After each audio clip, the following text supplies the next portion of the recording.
Thing unpleasant. I mean, if you're thinking about watermelon, your mind is occupied, yes? I am calling that scientific proof. And well, Mama's approach to any and everything was simply to declare victory, no matter what the outcome. Whatever happened was just the way she planned it by the time it was over. It was like saying you're going to Texas, telling everybody far and wide of your travel plans for the Lone Star State and shopping for Texas clothes, maybe even a new pair of cowboy boots and a hat to wear in Texas because that's where you're going. Only you somehow end up in Vermont, just the way you planned it, and she would never waver on this stance. It's an advanced version of that's my story and I'm sticking to it, which has always been a personal favorite of mine. So for Judy to come up with fat is the new 30 is hardly even an exercise for us. We are seasoned pros at denial. We must admit, though, that we do feel that somewhat of a gauntlet has been flung down before us whenever we peruse the latest installment of People of Walmart. Surely you've seen those photos online. I cannot imagine that there is anybody alive on planet Earth today who has not seen this truly stunning and ever-growing collection of photographs, but if not, well then, pause now and go look. I warn you, it is a serious time drain, nearly impossible to tear yourself away once you begin. And I can't say that you will be a better person for having done it either.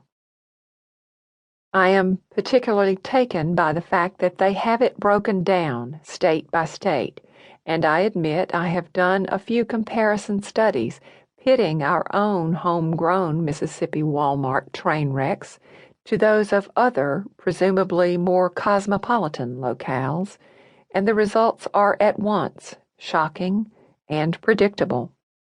I used to wonder where that artiste with the raw meat dress came up with her costuming ideas. Well, mystery solved.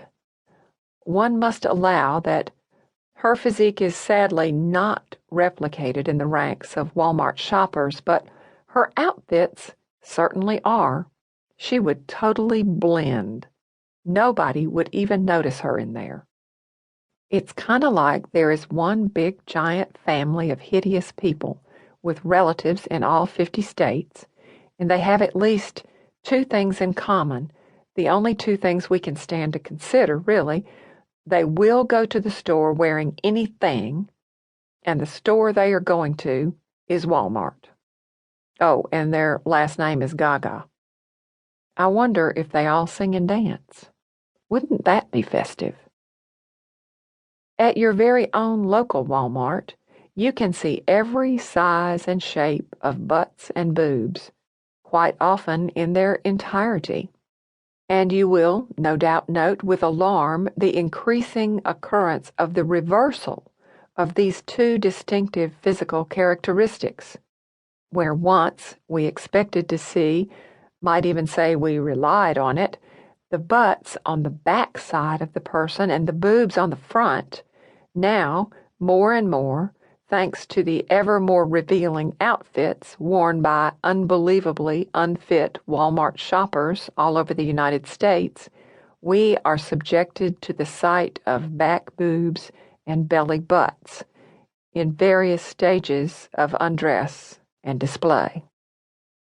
Based on their cornea-searing guises, we are assuming that these Walmartians are denial devotees, out practicing their craft.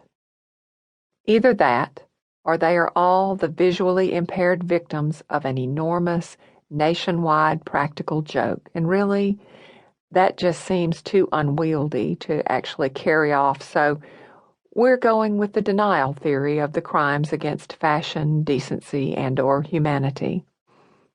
I mean, they can't all be blind, and they can't all be totally mirrorless, so we have to assume from there that they are, in fact, taking